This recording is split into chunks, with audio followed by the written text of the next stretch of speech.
काण्ड यो ढाकेको छ तपाईँ सामु मेरो यीशु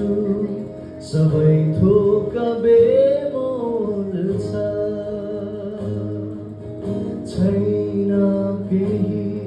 यहाँ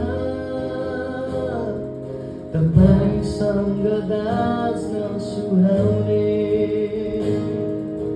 छैन कोही यहाँ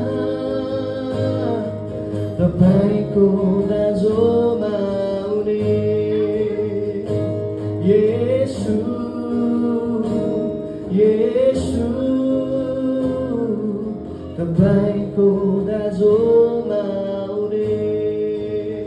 छैन प्रभु केही छैन तपाईँसँग दाँच्न सुहाउने तपाईँको